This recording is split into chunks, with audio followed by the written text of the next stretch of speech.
Hello, my friends. Welcome back to a brand new edition of the Lovecast with Jamal podcast. You're listening to episode 167. We're going to call this one The Discovery of Intangibles with former NFL and college football coach Evan Burk. Guys, so good to be back on the podcast with you here today. I just want to say thank you. We've gotten, a lot of new listeners over the last several weeks, and just want to say thank you to those of you who have subscribed and wrote a review on iTunes or Spotify for this podcast. I really appreciate that. That goes such a long way in helping the podcast get more exposure and visibility and all the algorithms. So thank you for rating and reviewing this podcast. And if you haven't done that yet, before we get any further into the episode, just hit pause. It's totally free, but it's a great way to give back to the show. If you'll just go, I would ask you to go to iTunes and your Apple Podcast, wherever you listen to your Apple Podcast, either through iTunes or the Apple Podcasting app. But if you'll just go there, rate us, find the Lovecast with Jamal podcast there. If you'll rate us and review us, it goes a long way. Really appreciate you guys doing that. And want to welcome all the new listeners who have joined us over the last several weeks. Just a pleasure to be here. We really hope that the episodes here on the show will serve you. It's here for you to be a tool for you to go further in life, to improve your life. Just to be this podcast exists for you. And so I'm glad you're here. And if you're here, there's probably a reason for that. So I'm really excited about today's conversation. If you've been listening to this podcast, you'll know that I've had Coach Evan Burk on this podcast not that long ago, just several weeks ago. And he's had an incredible career as a college football coach, as an NFL coach. He's a unique individual who has something of tremendous value to offer to all of us. I'm convinced of that. And I so enjoyed our first conversation. So I asked Evan to come back on the show, and he was gracious enough with his time to do that. And we talk. Evan is an author and has got into a book or has written a book, and I wanted to get into it on the show, but it's called Finding Intangibles.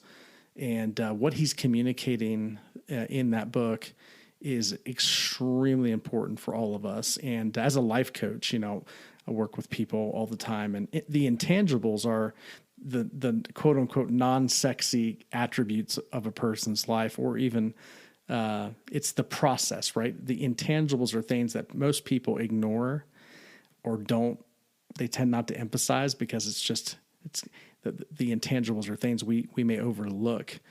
But by and large, the people who go the furthest in life, who do the best in the coaching process or just in life in general, they have learned not only to value the intangibles, but to implement these. There are certain intangibles to begin to move into these. It's an entire dimension of life that most people just completely overlook.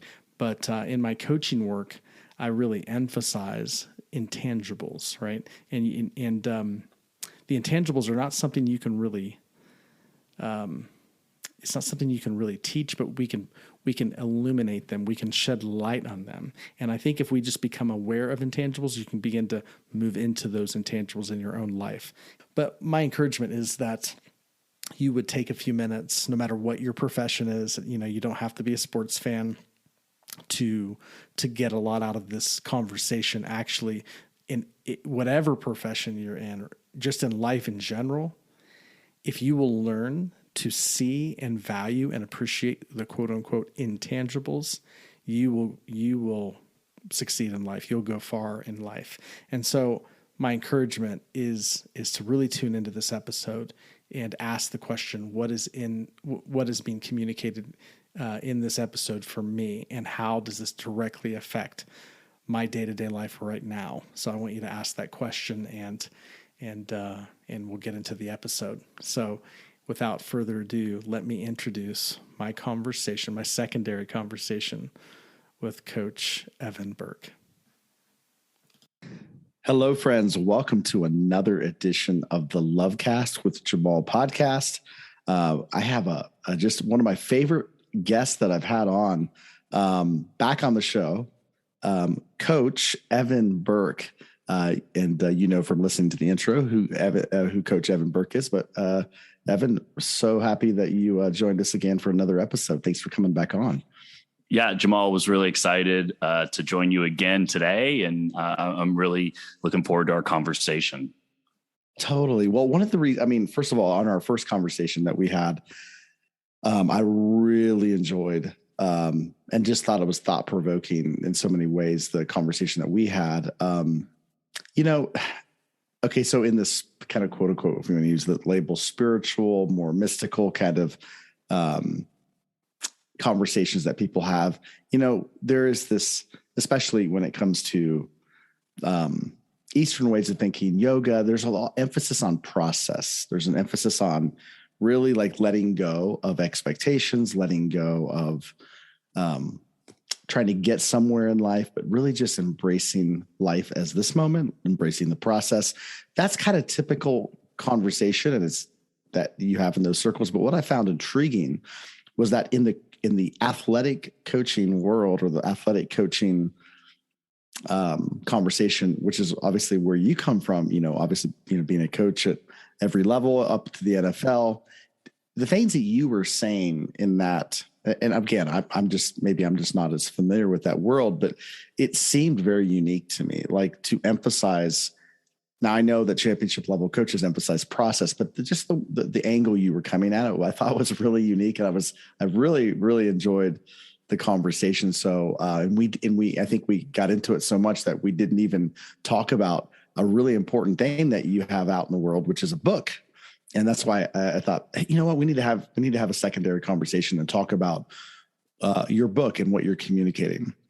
Yeah, and I appreciate that. And I think I had told you after the fact, one of the reasons I really enjoyed our last conversation is that it was a little different from the conversations I typically have on interviews and just talking about, the certain places I've been or how I got there.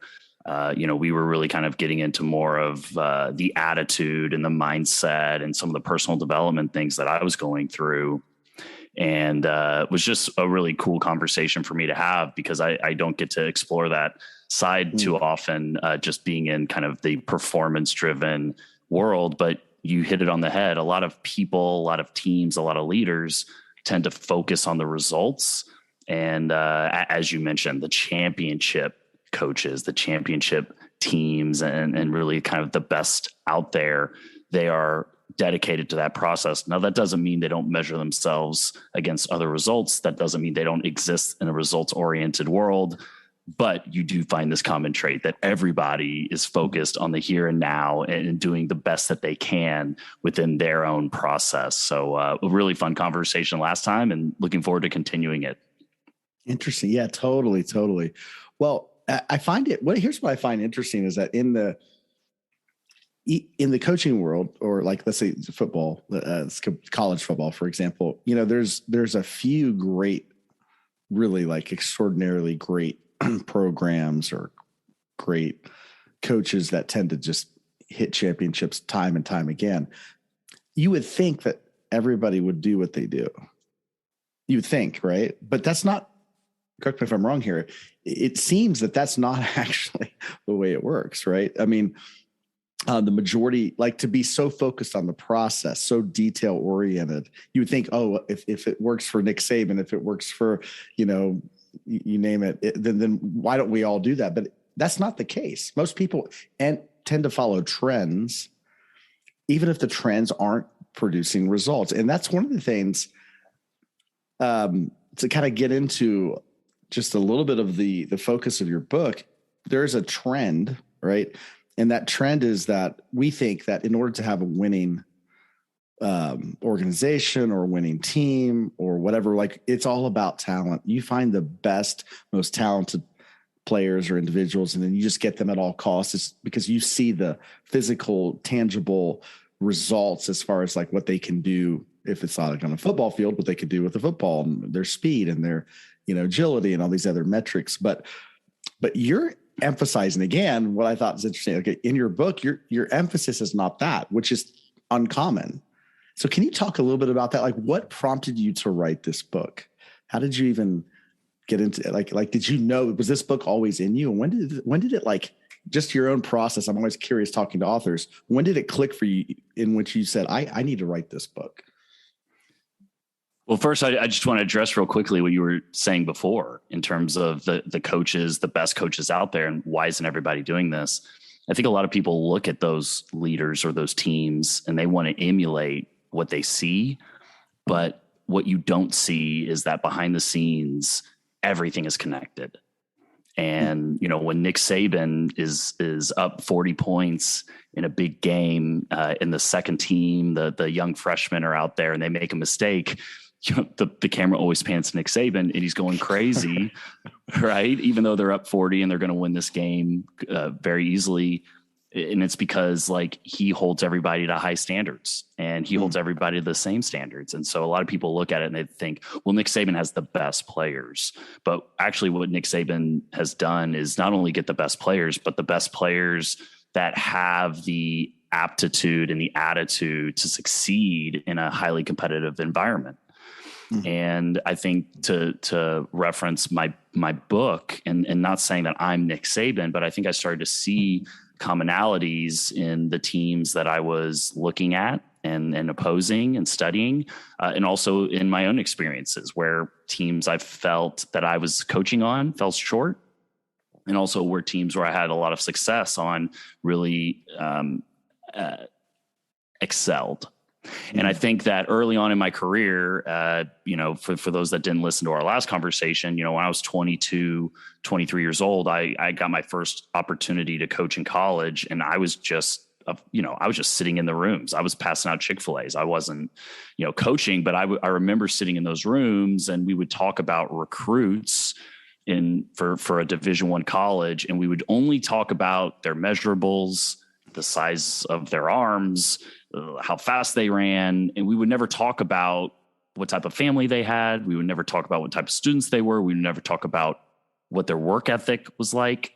And I didn't know any better. I just remember at the time thinking, oh, that doesn't seem right to me. We should be really looking at the player and the person. But I was 23. I'm not going to raise my hand, and I'm there to pass out Chick-fil-A's. I'm there to learn. Like, I'm not going to say anything to anybody, but I think that as I grew and matured throughout my career, number one, as I mentioned, I started to see the commonalities in the teams that had success. And then I started to meet coaches that I thought were head and shoulders above other coaches in terms of the way they viewed player evaluation, and going beyond the talent to look for the traits that truly drive success in those highly competitive environments. And so I think that that's kind of where it started, was just kind of like this feeling that it's more than just the player. You have to consider the person as well. I started to see it in the very best teams and coaches. And then I also started to see it as I grew and matured in my career with the coaches around me. And this led me to my master's thesis. When I was at SMU, I was a grad assistant coach. So I had finished, I think 30, whatever. It was like I had 3 hours left and I had like one dissertation to write. So I ended up writing it, I think in 2015 when I was coaching at UCLA. And my dissertation was on talent acquisition in college athletics and really looking at these coaches that went beyond the talent evaluation. Like, what were they looking at? How did they discover whether a player had work ethic? Because you can't just ask the head coach if the player has work ethic. They're going to say yes. Like, they're going to talk glowingly about that person. So like, how do you discover if a person has work ethic? How do you discover if they're competitive? What are the things that you're looking for when you show up to practice or to watch them in a game? And like, as I started to kind of, obviously I was doing this for my own benefit as a coach, right? Like I wanted to learn those things because I felt that what makes Tom Brady great isn't the fact that he's a great thrower of the football. It's everything else. It's everything about him as a person. And so this book really was a book that I would have wanted for myself at 23, 24 years old, to teach me how to go beyond the talent evaluation. And this is really, in an unsaid way, it's really a book about culture and building a winning culture or a championship culture. You were talking about those coaches a moment ago, and like, why do they get it and everybody else doesn't get it? It's because a lot of coaches see certain aspects of them as a coach or them as a leader or their team, and they think that that is like, they can just pick that piece and put it into their own program. But that's not how it works. Everything has to be connected. And so I wanted to create a book that is about talent evaluation. It's about how do you build a winning team, but it's really at its heart about how do you build a championship culture. Culture. Yes, totally. So good. So good. It's the thought that comes to mind is it's kind of like we're so wired to look at the externals. It's kind of like, if you take it out of the athletic world, but like dating, for example, like people do this all the time, right? They may see something flashy, like externally, like someone's good looking, someone's got this, blah, blah, blah. Maybe they have this career thing going on or whatever. And it's like, it's an allure. But then there's like, you get to know the person. There's all these like red flags or like some things that don't add up, or just things that are just like not quite, like they're just pause. And what a lot of people think, oh, we'll work that out. We'll take care of that down the road. We'll like iron this out. But I'm really just drawn to these few things out here. And those relationships always end in typically into disaster, right? But it's kind of the same thing. It's the same idea. Like when in the coaching world, right? When you used to say you're recruiting an athlete coming out of high school, and you see these flags, like the numbers, guy runs a 40 and boom, and it's like, oh my gosh, you see how he can just leap over, and his instincts are just incredible. But there's some flags, there's some red flags. And it's amazing that how many, and I started to just as a fan, right? I told you I was a big Buckeye fan being from Ohio. We could, like, it's not even comparable. Like the athletes that Ohio State gets compared to a lot of the rest of the Big Ten schools, especially now, getting 4 and 5 star guys. And, we'd play teams like Iowa, which considerably less talent. And we would typically get beat by these guys. And I would just, what is the deal here? And of course, there's bickering on the team, and, after a loss, and there's, finger pointing and this kind of these, and it's like, how do we lose to such a quote unquote inferior talent wise team? And it would be consistent.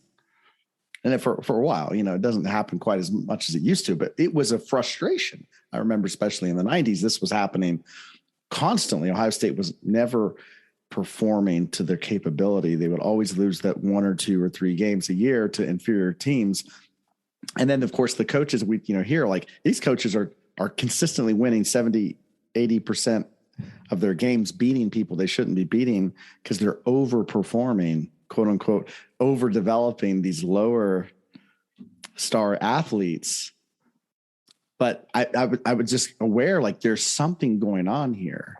Like if they can develop those guys, way beyond quote unquote their potential, and Ohio State, with these 4 and 5 star athletes that are just like, head and shoulders more talented, are underperforming consistently. That's how it seemed to me. There's got to be some intangible that we're not seeing here, because it's not just about talent. And that's what I think your book is really, really doing a great job of getting into. Yeah. You bring up dating. I mean, this is, I don't know how well I do of illustrating this point, but I do think it's a good analogy in terms of, like you said, like, what's really important. You could look at somebody treating a waiter or a waitress poorly, and we all do, make excuses. And football coaches and any athletic coach does this as well, right? Like, it's like, I can remember a conversation with one of the, to use the dating analogy, one of the most beautiful people in the room, like a nationally recruited player. And we were talking about, well, he came off the sideline and nobody was high-fiving. And then he did this thing, and then, nobody was really, saying anything to him, and he was kind of like off by himself. And if you just look at it in that one instance, you can easily make an excuse or say like, oh yeah, well, that's like, the teammates are jealous of him because he's because he's getting so much press, and the coach has always had an issue with him.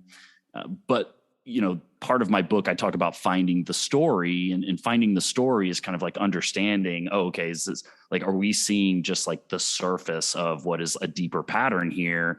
And, the reason I was kind of saying it relates a lot to dating, if somebody is rude to a waiter once, okay, like that person could have had a bad day. Maybe they've been to that restaurant before and weren't treated well. Like there's a lot of things that could explain that. But in terms of like the recruiting process and dating, like that's a red flag. Like if you run off the field and nobody high fives you, like why is nobody high fiving you? This person is serving us dinner and you're being very flippant or rude. Like why are you behaving like that? And so oftentimes, like you were mentioning, it's kind of the intangible traits that end up dictating success or failure. And I guess dating would be a highly competitive environment, especially nowadays. But, I think it all goes back, like I was saying, the reason why this is a book about culture is because you can't just sit there and say, okay, well, like work ethic is important. Or, oh yeah, we want like, very polite people on our team, or we want like, good men for a football team or whatever. Like you have to be very specific in terms of what you stand for as a leader and what your team is going to stand for. And then go find that in your players. What you can't do is just accumulate talent and thinking that that's building a team. And I'll just say here, like, you have to have talent. Sure. I talk in my book about the talent paradox. Talent is essential to success, but success is not determined by talent. That is a paradox, right? Because you have to have talent to have success, but it's not. How did you say it? It's not essential. But success, talent is essential to success, but success is not determined by talent. Wow. In other words, if you're on a board or we're looking at you as a player, let's just say like when I was a coach at UCLA, like that means that you can play competitively in the Pac-12. That means you're probably one of the better players in the nation, if not like on the West Coast specifically. Otherwise, you wouldn't even be looking. Otherwise, you wouldn't be on the board. Right. And so like talent becomes almost like this minimum requirement. And what I saw throughout my career is that teams are built solely based on talent. And if you look at the championship teams, like never are they the most talented team, but they're always the team with the most character. And, you have to reverse engineer what makes people successful in your field. You have to understand, like, can they do the job, right? Like, do they have the skills and the talent level? But beyond that, especially when we're talking about high level competitive sports, like you have to get up every single day and do the exact same thing over and over and over and over again, oftentimes for years. And like, do you get bored with that? What drives you? Like, are you just showing up, or are you pushing to aim higher every single day? We kind of got onto this in our last conversation. I kept talking about like dominate today was like my mentality, right? And it's like you have to show up every day and dominate if you're going to be in a highly competitive environment and succeed. Sure. So like it's not based on your talent. It's based on, yes, your talent gets you in the door. It gets you considered. It can get you a job. But like, if you're going to have success, your success is going to be determined by these intangible traits. Specifically for the purposes of my book, I identified mind, heart, and team players were kind of like the three buckets that I bucketed intangibles in. And you kind of need like a growth mindset. You need to have a competitive fire or a passion for what you do. And then you also have to have this ability to sacrifice your personal glory for the success of the team. And so when we're talking about team sports, those are really kind of the three common areas that you will see people talk about most often when we're talking about these traits that truly dictate why people are successful. So good. So mind, heart, and being a team player. And being a team player. Yeah, totally. Okay. So let's just kind of go back to the recruiting world a little bit. Let's just say you're on a college team, you're scouting a recruit. What are some of the initial things, like the things that maybe people wouldn't even realize, but that you start looking at as far as intangibles go? Yeah. So I think, in terms of kind of like the evaluation process. So as I just mentioned, talent is a minimum requirement. Like you need to make sure that they can play at your level, or do the job that you're going to be asking them to do. Like that's the first criteria. Like, can they succeed in this environment talent wise? Okay. So after you determine that, then becomes kind of the understanding of how they fit within your team, and then also how they fit within your culture. And that, to a large extent, is about the intangibles and kind of the character assessment that you do. So some of the things that we would employ, or I've seen coaches employ to a lot of success. One method is called incognito interviewing, where you're interviewing a teammate or somebody else under the guise of learning about them or something different than the actual subject of the conversation. So it would be like having a conversation, if you're recruiting a quarterback, you talk to the offensive lineman or the running back under the guise of recruiting them. And then, that 30-minute conversation is really in the 2 minutes that you kind of steer it, where you say like, oh yeah, Jamal's having a really great season. Yeah. And then just by bringing that person's name up, like oftentimes you can start to get a sense of like, oh yeah, Jamal's the man. Like we love Jamal. He's here every day. Or if it's just like, yep. Now, oh, interesting. Very interesting. And so it's like, what do they say about that teammate that you are trying to bring onto your team? Now they don't know that 30-minute interview is about that. Now this all takes time. That all takes time. And just because somebody says like, oh man, forget Jamal. Like, he's all about himself. Okay. Not great. But I think a mistake I made early in my career is I would hear things similar to that. And I would make a judge that would be, oh, well, I've heard everything I need to hear. And really that was short-sighted of me as a young coach. What needs to happen is you just need to like take note of that, and you need to like continue to dig for information. So if you keep finding instances of people referring to a certain player a certain way, like you need to lean into that. You need to believe what the player is telling you or what you are hearing. So it's not just one piece of information, it's building a story so you can paint as full a picture as possible before you bring this person on your team. Because it's a body of work. You're kind of getting a body of work, and you're saying, okay, what's the outlier and what's consistent?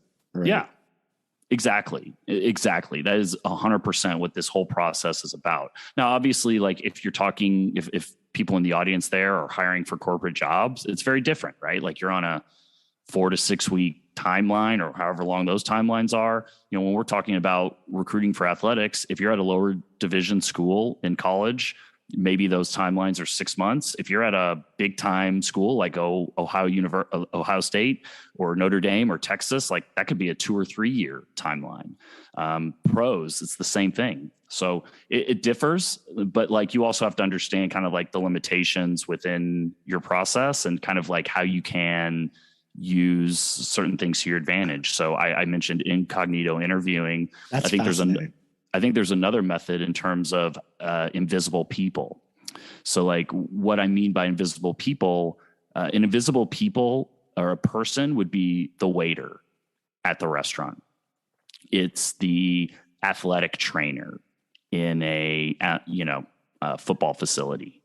It's the janitor that cleans up the locker room at night. It's these people that the person that you're trying to find out about views them potentially as invisible, right? So like if you think of it like from a college recruiter standpoint, like I know what the high school coach is going to tell me.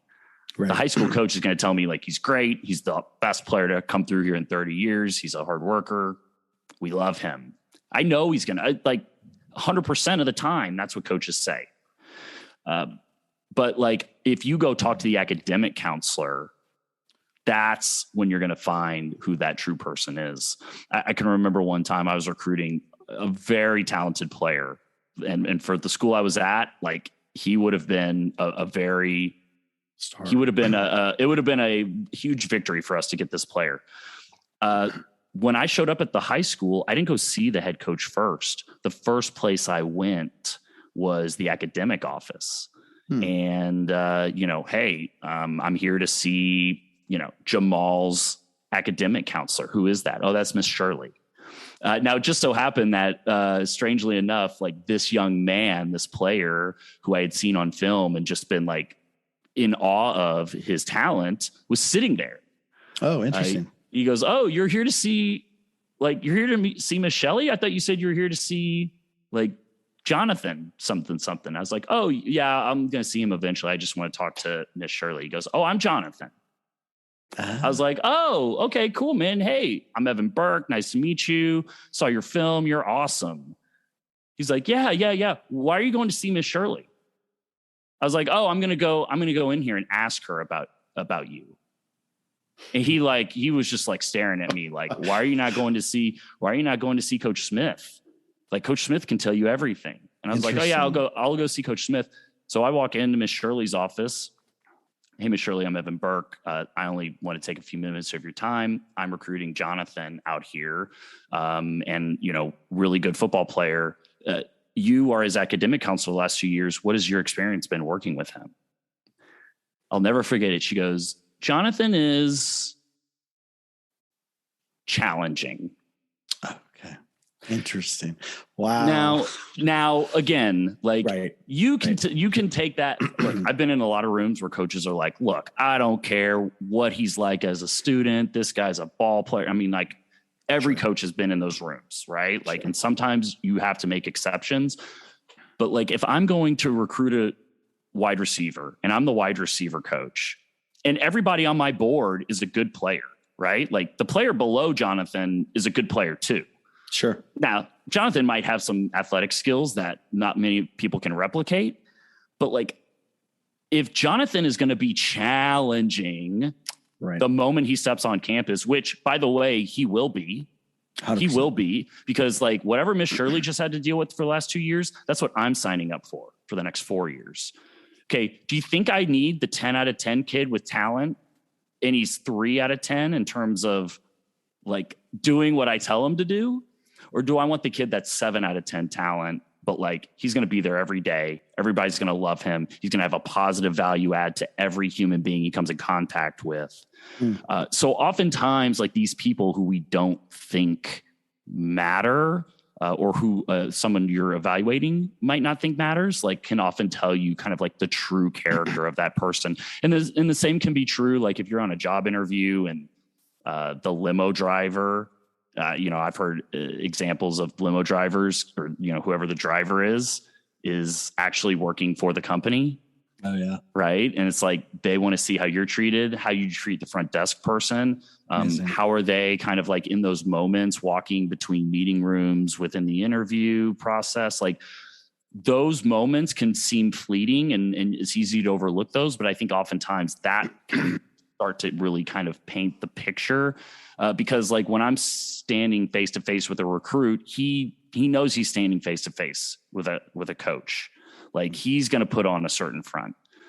So you need to understand who that person is when the quote unquote eyes aren't on them. So those are just kind of like two things that I think that are really valuable to look at. And the other thing that's really important, and you see this echoed across different sports and across professional and college levels, is watching how they interact with people before practice or before a game. Like, are they engaging with their teammates? Are they off by themselves? Like, are they focused? Are they aloof? Like, all of these things can kind of give you a little bit of insight into like what that person's demeanor is, like what that person's attitude is. So those are like some of the things where when we think of traditional talent evaluation, we think of looking at a resume.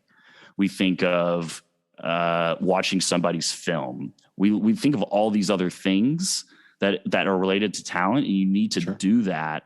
But like, that's never watching a kid's film is never going to tell me what type of person he is. And like, do they have these intangible traits to have success at this level? So again, you have to have that talent, but you also have to understand the type of person that you're adding to your locker room. Because as I say, every person that you add to your locker room or to your team tells your team what you're all about. And so if you want to build a winning culture and you want to build a championship culture that's able to be resilient and, overcome obstacles, then like you need to fill your team with those types of people and make sure everybody understands that like, this is who we are and this is what we stand for. Totally. I love that. So fascinating. It's just the intricacies and the attention to detail I love it. I could talk about this for hours. What I find to be really, really interesting is just because when it's, especially in the performance industry, everything's about the performance, right? But performance, you turn on and off, right? You turn the performance on, you turn it off.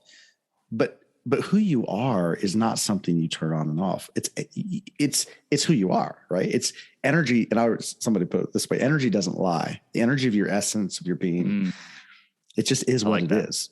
Yes. And I do understand that, yeah, in a physical competitive kind of environment, there are times to turn on turn on the juice, turn off the juice because of sustainability, and you have a physical component to that. I totally get that. But character, when it comes to character or intangibles, is what we're talking about here, those don't turn on and off. They just are. How are you in a moment, in a day? What's the nature of how you interact with life? I just got back from an 8-day kind of a retreat. It was the yoga retreat, but one of the things that it's not yoga in the sense of just physical postures. They really get to the root of, yoga means union, internal union. And so they talk about being unified with your essence as a way of being. So they said, how you do anything, like how do you eat? How do you view food? What's the posture? And we just took a moment. One session we had they actually handed us a peanut, and they set this peanut in our hand, and they said, this whole session, your job is just to be with the peanut. I know it sounds crazy. What do you, there's just be with the peanut, take it for an hour, just literally looking at the peanut. It's like, don't just see the surface, look deeper. What is this? What is it going to do? What's in it? What's a part of it? How does this just get beyond it? Stay with it, be with it. And you realize how much, just in little things like that, you really realize how much the psychological structure or the angst of like not wanting to go deeper is there. It's like, wait, there's no, and then, but it was a very transformative experience. After like an hour, you realize, oh my goodness, this is a piece of life. Actually, this is actually a living material that came from the ground. It's actually getting ready to be dissolved into myself. I'm going to absolve it into the culture of me. And it's totally willing. There's no opposition.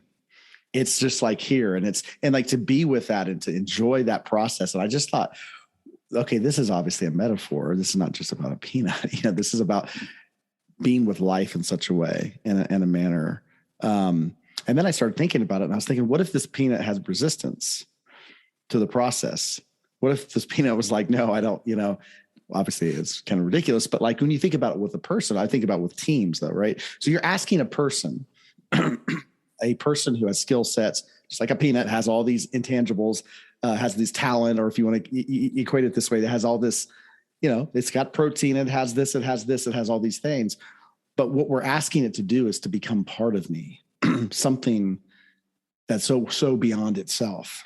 And it's the willingness is there. But when you talking about a human being with talent, you're asking them, it's kind of it's another paradox. You're asking them to give up or to let go of their own, I don't know if, people would say ego, people want to say whatever, but you're asking them to give up their stardom for something bigger than themselves. Can you talk a little bit more about that? I think it's kind of what you're getting at when you talk about being a team player, or how do they fit in the culture of a team? Yeah. Interesting analogy you just used, because I think there is an element in what you're talking about in terms of like changing your perspective of how you view things, right? Like, you hand me a peanut, I look at it, okay, do you want me to eat this, or like, what am I doing with this? But like taking a step back and kind of like I'm saying, like, okay, person walking into your building and how they greet that front desk person, and like how they behave in that 3 minutes from when they're called back for an interview, it's very easy just to be like, oh, well, like, whatever. What are you really going to pick up from that? But like, you could also look at it from a different angle and say, well, like, this is how this person meets somebody new. This is how they introduce themselves to somebody. This is how they treat somebody who is kind of quote unquote below them in a way. So like, in that sense, I think that's interesting that you brought up, like, looking at the peanut. I think like what you're saying in terms of like these people joining a team, being a teammate, I think like one of the really important things that is not really talked about, and like maybe this is specific to competitive sports, especially like in college where everybody's competing against each other, right? If we're looking at a top running back at UCLA, like, odds are that running back is talking to Stanford, USC, Oregon State. They're talking to our competition. Sure. And like, a lot of people look at it as like a plus minus in terms of talent. Like, we're going to add this talent, or like we're going to add this talent and they're not going to get this talent. But what people don't talk about is like, what's this guy like as a teammate? Like, we're going to have to be around this person for 8 to 10 hours a day for the next 4 years. Right. Or like, I know like college is changing in terms of transfer rules, but like, whatever, you're saying we're going to bring this person into our team. We're going to have to be around this person for 8 to 10 hours a day. It's a committed relationship. It's a committed relationship. Whereas if you pass on potentially the wrong guy, and let's just say he turns out to be a stud, you only see him once a year. But if you make a wrong decision on who you acquire, and let's just say they're a poor teammate or an average teammate, like, you see that person every day. Wow. Yeah. So like, it is a lot less detrimental to let a talented player go if you don't think they're going to be a culture fit than it is to like add somebody who's not going to be a culture fit that now you have to see every single day. And not only that, but now the entire team has to see that person every single day and say like, wow, Coach Burk thought that this guy belonged here. Like, what is wrong? Like, that is not right. So I think like that's where this stuff becomes really important, because like, I'm not talking about what they're doing on the field. Now, I acknowledge that, like, that's needed. But I've seen coaches, I don't want to get too deep into like the competitive landscape and like, how do you win in your specific sport or your competitive environment? Like, you need to know that. You need to have like a plan and a system. But I've seen coaches with certain systems that have like elevated players that aren't as talented. So it's not always about like the talent. Sometimes it can be the fit. But what I'm referring to is ultimately about the culture. And, Tom Brady is the best example of this because he's one of the best teammates of all time. And Tampa Bay Buccaneers are like this average organization. Like, they're literally the definition of average. They're 7-9, they're 8-8 every single year. And by the way, their quarterback is the franchise quarterback is the number 1 overall draft pick, national championship winning quarterback. And I think he had some major concerns coming out of his college career, but like, that's not what this is about. What this is about is like, they had a supremely talented person quarterbacking that team, and they could never do anything better than 8-8. They were literally the definition of average. They add Tom Brady. Amazing. And everything changes. Now, people look at it and say, oh, well, Tom Brady's the best player of all time. Yeah, he is in 2008. But like 2021, Tom Brady, while very, very good, is more of a intellectual player than he is like an actual talent. Oh, and I'm 100%. discounting his talent. Like, he's incredibly talented, but like Tom Brady was not talented coming into the NFL. Like, No, the things that I made remember him in college. yeah, the things that made him successful. Well, yeah, of course, Ohio State, right? He had this like resilience and this passion for the game. And like, everybody you talk to is always like, Tom Brady loves football. So he had this like extreme love for the game. He had this ability to kind of like compartmentalize his own failures or shortcomings and like get better in spite of them. So he had like this growth mindset piece that was so strong. And then, always somebody that was willing to kind of forego his own personal glory for the team. I'm sure going to New England had a great deal of like his development in that aspect, but like, he was always somebody that was always a really good teammate. And so he goes to Tampa Bay. Everybody just looks at it as like, well, they added Tom Brady. Yeah. But Scott Miller, who was like their fifth receiver 2 years ago when they won the Super Bowl, he said, yeah, I remember when we signed Brady, I was really excited. I'm a small white slot receiver. Brady's had a ton of success with small white slot receivers. Like, I thought I was going to be the next Wes Welker, Julian Edelman. And when we saw the way Tom Brady worked from the moment he got here, like, it dawned on all of us that nobody in this building is doing what it takes to win a championship. And I think that's the part that I think a lot of people overlook, is they look at Tom Brady as just like walking arm in arm with Giselle on the red carpet and like winning MVPs and Super Bowls. And like, that's not Tom Brady. Tom Brady is about the grind. Like, there's a reason he's still playing at 44, 45 years old. He's still one of the best players in the league. And it's not because he's the best thrower of the ball. It's because the way he takes care of himself. It's his passion. It's his ability to never be satisfied, whether he has success or failure. And that's what I was seeing through all the great performers and all the championship teams. And that was, again, kind of like why I wanted to write this book. But to your question, as I'm sitting here rambling, it is about kind of finding those people that have those traits that you want your program to represent, that you want your organization to represent, because like, your people become your culture. And if that's 100%. That's the case, like you just said, like, what was your quote on energy? Energy doesn't lie. Energy doesn't lie. It just is. It's going to tell you what it is. Yes. And I guess like to equate that, to the Scott Miller story, he's sitting there and he's like, cool, like, I'll be here at 8 a.m. Like, I'll throw with Brady. And, Tom Brady doesn't roll like that. Tom Brady's there at 5:30 in the morning, getting treatment, like getting ready for a full day of being in the facility. And it's like, when you see that energy, like, you have two choices, right? You can either like deflect it, or you can like be attracted to it.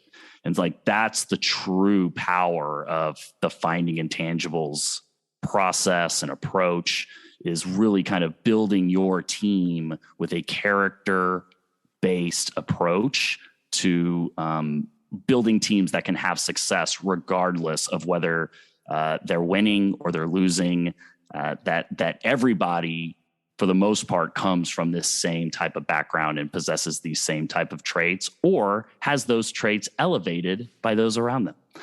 So again, that's kind of like at the heart of the people become your culture.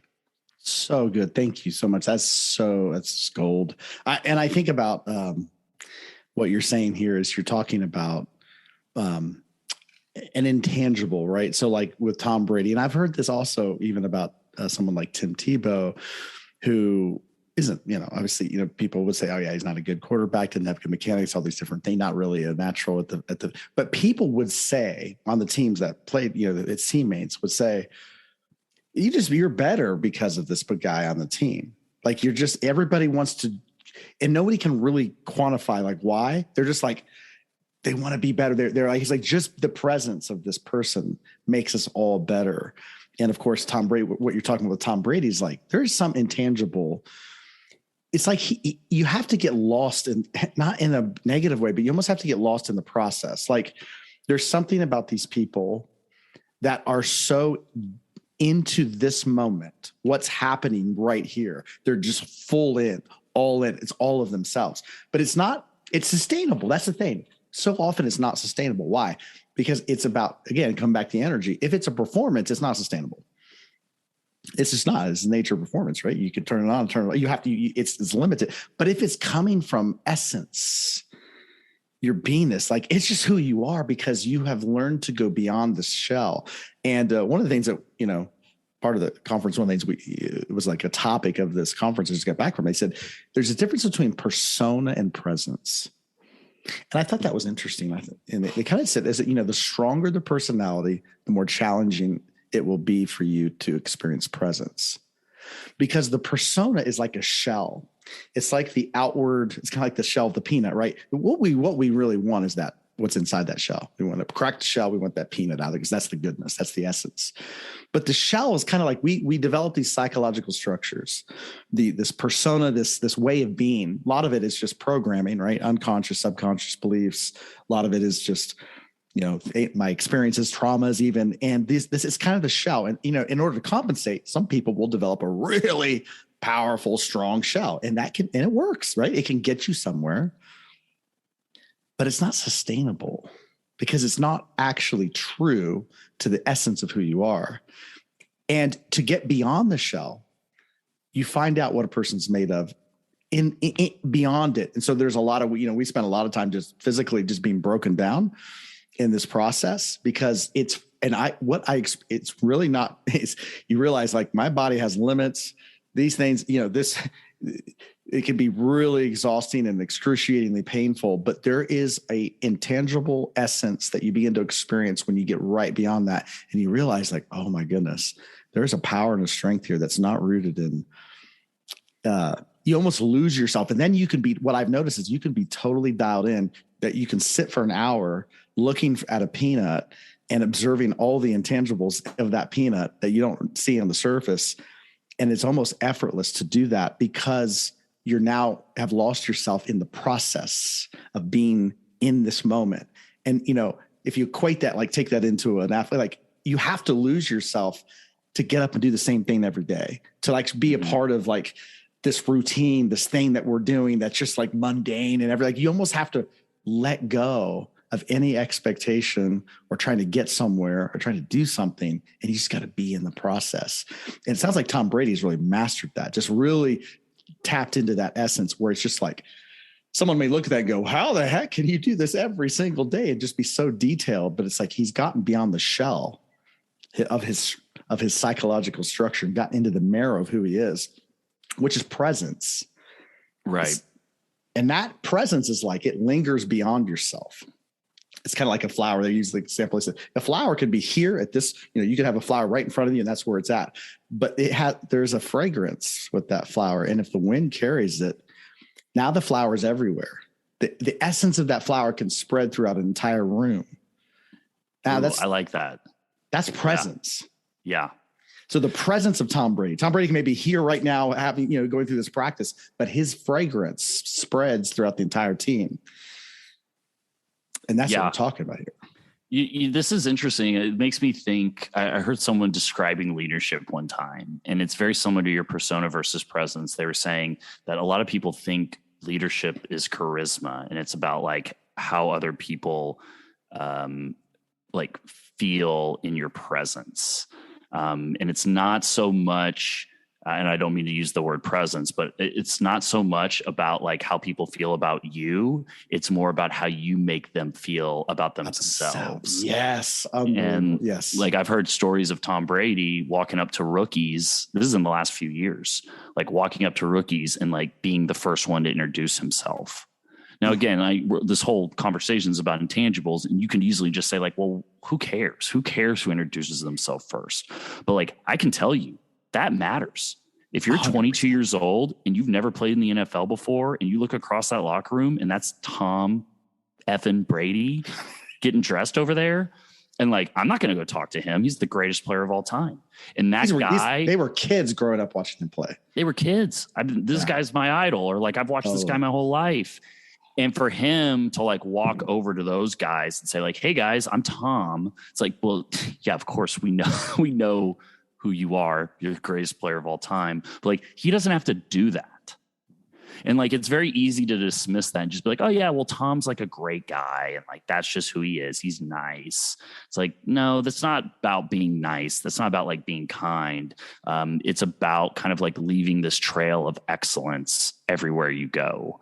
And I like, he's communicating. He's saying you matter enough for me to introduce myself to you. There's so much in that subtle introduction that it's 20 seconds. It's, oh yeah, you played at Cincinnati. Oh man. Yeah. How is it at Bearcat Stadium? Blah, blah, blah. Like, it doesn't mean anything, but it's not about like the 20-second interaction. It's about the action of like going over there. And I don't even want to say like humbling yourself. Like, that's not what I mean. What I mean is like you are leaving that trail everywhere you go. Now there's different leaders, right? Like there's some people wouldn't be like that. And, again, I think like what we're talking about, it really is about excellence and winning championships. And like, you don't have to apply this approach to quote unquote win, or have like some modicum of success, right? Like you can collect a ton of talent and do some things. You can win some games. Right. But like the most talented team in the NBA this last year was the Brooklyn Nets. And they didn't win one playoff game this year. Wow. So like, if talent is the only thing that matters, why didn't Kevin Durant and Kyrie Irving and the Brooklyn Nets win the championship? Totally. Well, the real answer is because they're not a team. They're just a collection of talent. Now, awesome talent. But like when we're talking about like the very best, that's great when you're playing the Washington Wizards on Tuesday night during the regular season.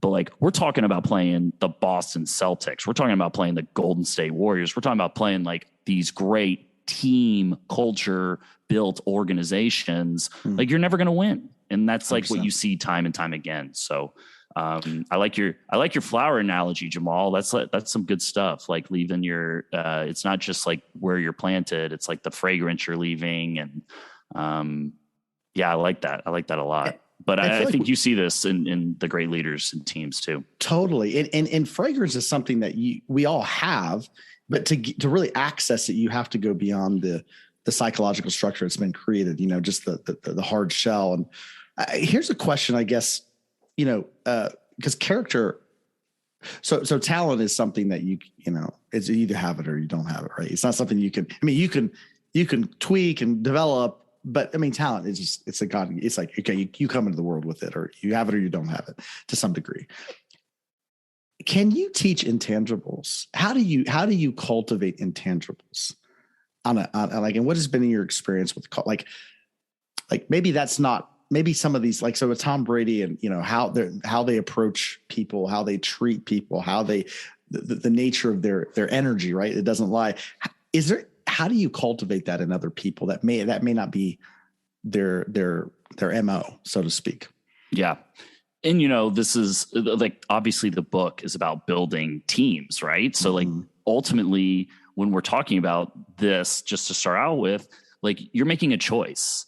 Like, do we want this person right now? Or do we want this person right now? Because like, you don't have a lot of time to develop these players. I was interviewing a former NBA coach on my podcast. And we were talking about like the development of some players, and there's a huge miss rate in the NBA. Like half of the first round draft picks like don't last 2 years in the NBA. And he was saying it's a race to maturity. So it's like, yeah, you have to have talent, but it was really interesting the way he phrased it, because like, if you don't mature fast enough, like, we don't have time for this. We're not in the babysitting business. We're not in the like cultivating intangibles business. Like, the intangibles can help cultivate a little better talent, or maybe like, add to a collective whole. But like, poor intangibles can detract so much more than the talent gives a team. So like, just to start off with, like, that's kind of like where I stand on a lot of this stuff, is like, you're making a decision when building a team on like who represents your culture, who represents you. You're trying to find it. You're trying to find it. Like, I'm not in the business of like finding somebody who's ultra gift. Like, you know, I know I'm a football coach and I don't want to go too deep down a basketball tangent, but like, I don't want Ben Simmons or Kyrie Irving on my team. Like, I don't care if they're two of the best 15 basketball players on the planet and are in their quote unquote prime. Like, I don't want that. That's not a battle I want to fight. The battles I want to fight is having a team that might be an underdog, but yet like has great team chemistry. And like, I want to be in that fight. I don't want to be in the fight of like, okay, let me go massage this guy's ego. Oh, okay. Yeah. He's going off on Twitter about flat earth and like, blah, blah, blah. Like, I don't want to put up with any of that, let alone the fact that everything he does is about himself and not the team. So it's like, you're making a decision, especially when it comes to like the premium talent, like no premium talent with like crappy intangibles ends up having sustained success, like you were saying earlier, right? And I personally, as a coach and as a leader, don't want to fight those battles. Like, you're going to fight so many battles as a leader of an organization or a leader of a team. Like, why would you choose to fight that one? Oh, because they're good, because they're talented. Now, like, a lot of my career was spent dealing with college athletes, right? 18 to 23 years old. So, you know, one of the biggest things about intangibles is kind of like how you were raised by your parents or whoever raised you. That is a huge factor, right? And like the environment that you grew up in. Also, like if anybody has read Mindset by Carol Dweck, which is a great book about growth mindset and kind of like the mindset to have success, like she talks a lot about how people are praised growing up. Like, is it like, oh, Jamal, you won. That's great. We're going for ice cream. Or is it, wow, Jamal, like that was a great game today. I loved your effort. Can I just point out, like, I'm so proud of you for waking up at 5:30 a.m. the last like 2 weeks to like practice your free throws in the backyard. Like that. I love that. And I think that was represented in your effort today or the result you got today. Like there's a difference in praising the result and then versus praising the process. So like amazing. The way you're raised and then and specifically in like that sports environment or whatever you often dictates a lot of this. And this is why you see, you know, 5-star talent doesn't equal success. The University of Texas has had the most mediocre football program for the last 15 years, in large part to this, is because they think that they're collecting talent and they don't realize that they need to be building a team. And that's why Oklahoma smokes them every single year. And like, we're going to see what happens when now they have to play Alabama and Georgia every year and LSU. I mean, like unreal, but like, the other ways that I think you can like grow talent in terms of like outside of like praise, the way you praise people and obviously the way that they're raised is I think things like, you know, I read an interesting article the other day about like how debate, like high school debate can really help with communication skills, understanding how to have an argument, understanding how to have a disagreement and not take it personally. So I think things like debate, I was involved in acting throughout my entire childhood, like just always taking drama classes in school, being part in plays for, 12 years growing up. And I wasn't trying to be an actor or anything. I just enjoyed that aspect of it. Now that also pertains to my leadership, my style of leadership. I talk a lot. Obviously, if you can't tell, communication in terms of like verbal communication and nonverbal communication is like a big part of being a coach. And so I think that's a huge piece in acting. And I think also like the stories you tell specific to like an organization or a team, like what stories are you telling? And this is obviously hard if you don't have any type of winning background. I think I talked on the last podcast about being at SMU at a time where they had like 30 years of nothing sanctions and just like failure to come out of that purgatory. And it's like when Coach June Jones came in and took over that team, like there was no foundation. for winning championships. Like we had to build it ourselves. And like one of the ways that we did that, it was just like one small win at a time, one small improvement at a time. Like we had to get the guys to understand what a practice looked like. And I know that sounds crazy, but like a lot of coaches don't ever talk about that. And like Coach Jones was really intentional about like, we got to get these guys to understand like how to hit each other, but not take each other to the ground. In football, taking guys to the ground is where a lot of injuries happen. But like you can still thud a guy up. You can still have contact in practice and prepare yourself for the game without getting people hurt. And so like a big part of our first season, even though we were losing games, was like teaching these guys like how to behave in the meetings, like how to take notes, teaching them how to practice, showing guys, even if they were backup players, like guys that were doing it right, like finding them doing it right in practice. Oh, here's, Jonathan Smith running down here on kickoff. If he's ever playing for the Mustangs, we're in big trouble. Like we're obviously not going to say that in the meeting, but like we're pointing this guy out in practice. We're like, everybody watch Jonathan Smith here. This is what we're about. This is the effort that we're about. Watch him go full speed to balance. We talk about this every day here. Here's Jonathan Smith doing exactly like we talk about. Great job, Jonathan. Now, Jonathan may never step on the field for the Mustangs, but like you're showing everybody in that room what you want. You're telling. You're showing them who you can trust. You're developing as a team, and like that becomes part of the story that you tell. Just like any type of player development, or even in an organization, developing somebody. We all hear these stories of like, somebody started as a in the call center and like worked their way up to VP of sales or whatever.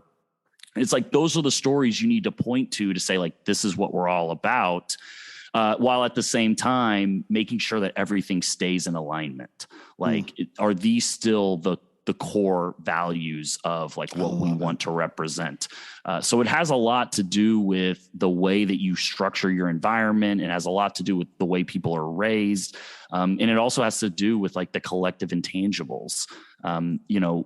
Teams that have very strong locker room presence, with leaders and just a lot of older veterans, they can take on a quote unquote troubled player, or a player that has had difficulty, collaborating in other environments. Like they're strong enough as a culture to where once that player acts out, I think Antonio Brown with Tom Brady is a perfect example. Like they kept that going as long as they could. And by the way, I don't think there is a like more,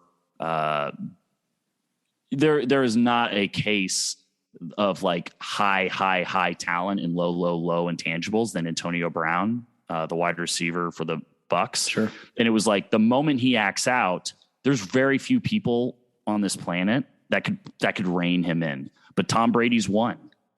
Tom Brady's like, hey, Antonio, we're not doing that, dude. No. Now, if it was me saying it, if it was some first year quarterback, yeah, that ain't going to fly. Like you can't do that. So you also have to understand kind of like who your culture is. And I think we were very deliberate early on at SMU, even though we were turning around a losing program. It's like the priority is character. Like we'll get the 6'6" guys eventually. But like right now we need to get guys that will come in here and compete and make us better every day and represent what we want this team to be. And then we can go get the 6'6" guys that are like that. Totally. And culture's your health. I mean, I've heard it put this way in even physical health in the body, everybody has quote unquote cancer cells in your body, but because if you maintain a high level of health in the body, the cancer cells, if the cell kind of gets off and it's a kind of a rogue cell doing its own thing, the body just kind of takes it in and dissolves it because the culture is developed. It's the culture of health is there. But if the culture gets depleted, if your health of the body gets depleted, those cancer cells that were always there, they get some traction. They can attract a lot of other cells to say, hey, let's go rogue together. And then because the culture is not there of health in the body, that's where cancer begins to develop. And that's when someone quote unquote gets cancer. But it's the same kind of idea here. If you create a culture of health, then, the outlier, somebody with high talent, low intangibles can actually get reined in and even brought into the process. I love it. Even in my own coaching work as a life coach, it's so predictable. After a time, you do this long enough, you can see the trends. Somebody comes in with a lot of talent, and I've worked with people that had a lot of talent. Maybe corporate talent, different. Those are the hardest folks. They're the hardest folks to work with because I employ a process. It's a daily process that they have to engage, and it's so tedious. It's not hard at all, but it's because it's not hard. These folks really buck against it. They won't show up for the process. They'll skip out. They'll have excuses. And I always say, what is this? And again, I do it for a reason. So we can get a spotlight on what is this? So you're used to, it's because they're used to performing, not being. And we have to reteach that. Like, no, you have to be, because everything you do comes from being. It's not a performance. Life is not a performance.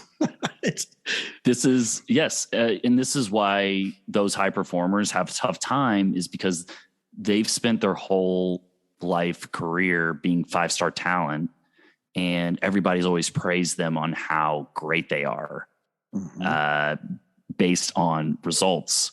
And so like the second they encounter somebody that's actually going to like hold them accountable and not care about the results, it's like terrifying to those people, because their whole value and worth is wrapped up in getting those results.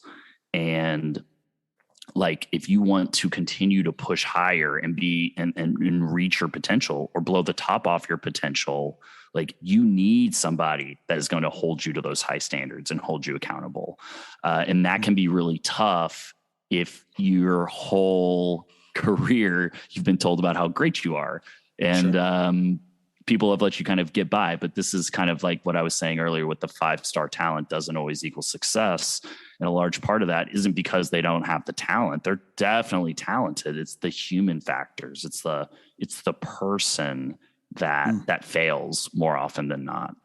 100%. Well, one of the things I thought I really appreciated that you brought up in the book was, and this is a different way of thinking. Again, it's one of those, it's like I haven't heard it put this way, but like, it's almost like what you were saying, if I paraphrase, like let your competition have the 5-star, high talented folks with low intangibles, because that's competitive edge for you, because they're going to be spending all this time putting out the fires and trying to rein these folks in that have low intangibles. You get a less talented maybe player, but because they have the intangibles, right? They're showing up. They're coachable. They're teachable. There's all these things. Like, you're not, the amount of energy and time that goes into putting out the fires. Like, let your competition have that. It's like, it's actually a competitive edge for you. And most people wouldn't even think about that like that. They think of, I missed out on this highly talented individual. It's like, no, they're getting something you don't want. Yes. Yeah. And I talk in the book about character being the new competitive advantage, right? I think in sports for a long time, especially going back 20 years ago, it was like everybody was getting into data. And like the teams that had the data and the analytics, they had an edge. And now everybody has data. Right. Everybody has analytics. Kind of the Moneyball example, right? Like, that's what I'm talking about. Yeah. Like 100%.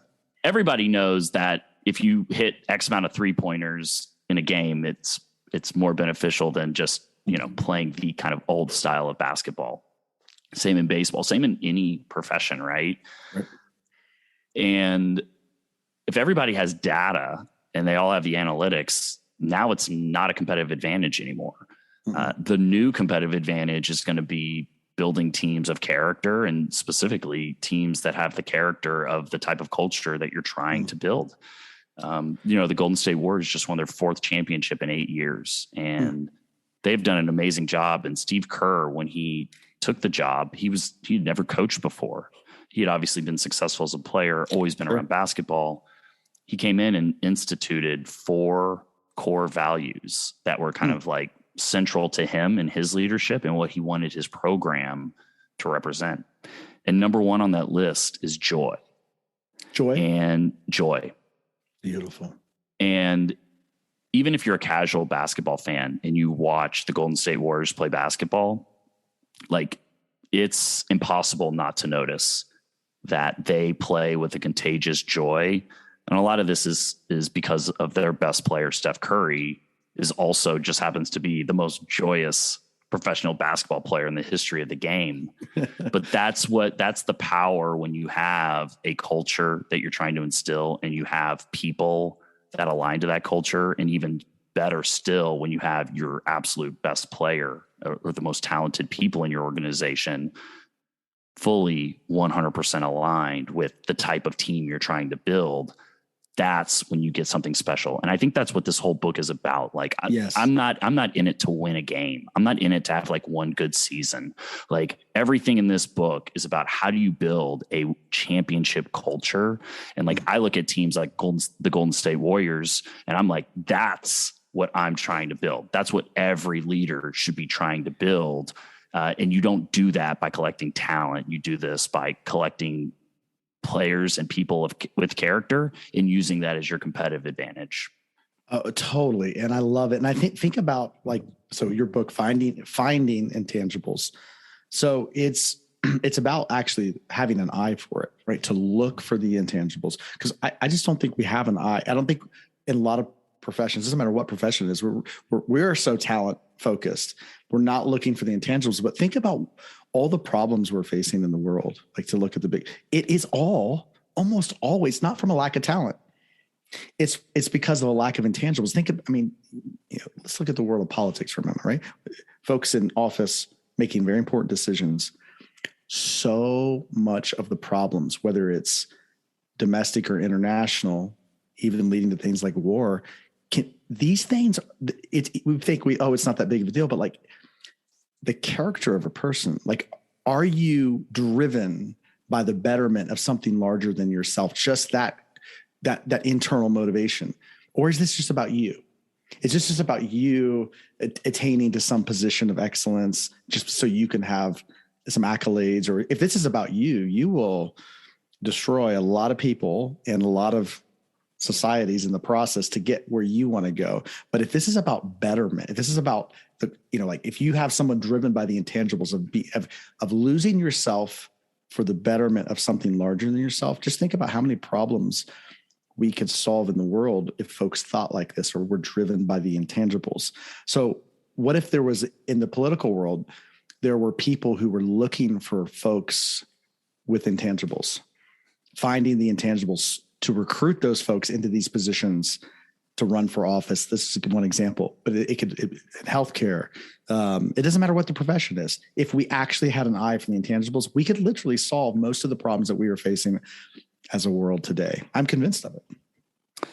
Yeah. I never really dive into politics on anything, but I think what you're saying holds true regardless of the boundaries that you're talking about, right?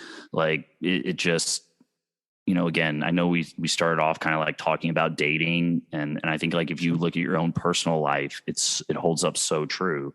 Like you can tell when you're around people that have negative energy, or maybe don't have your best interests at heart, or maybe just are selfish in their own interests, or like you can feel that. And I've been there before, and it's like ultimately a lot of this comes down to, like I'm saying, what type of team do you want to have? But like, I guess for each specific person, it's like, what type of person do you want to be? I'm very passionate about like the people I surround myself with, and like the books and the content that I intake. And it's like that will shape your worldview and your self-image more than really anything else. And so like, even in that, you need to be careful of like what the intangibles are of like the people you date, the people that surround you.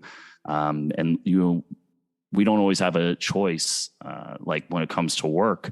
But that's why kind of like your inner circle, your board of directors becomes even more important to have that like strong, stable force. And like you said, where everybody's kind of like trying to do it with each other, not trying to push each other down so one person can get ahead. Totally. Coach Evan Burk, thank you so much for again having the conversation about your book. And your book, Finding Intangibles, it's available on Amazon. Is that probably the best place to get for folks to get the book? Okay, yes. Amazon, highly recommend it. I highly recommend you as a person. Just think that you are speaking a language and emphasizing things that are just so needed. And it's not just, people tend to think, oh, just athletic. It's not just about athletics. It's about life. And it affects every profession and every sphere, everything that you touch. Highly recommend the book. Go out and get the book, Finding Intangibles by Coach Evan Burk, available on Amazon. And thank you again for taking the time to be on the show. Really appreciate you. Jamal, anytime. This was another awesome conversation. I know we went way over our hours scheduled, but always fun when we get together, and love hearing your perspective. And once again, thank you for letting me be a part of the show. Really appreciate it. Of course. And until next time, thank you guys for listening. Take care. Bye-bye.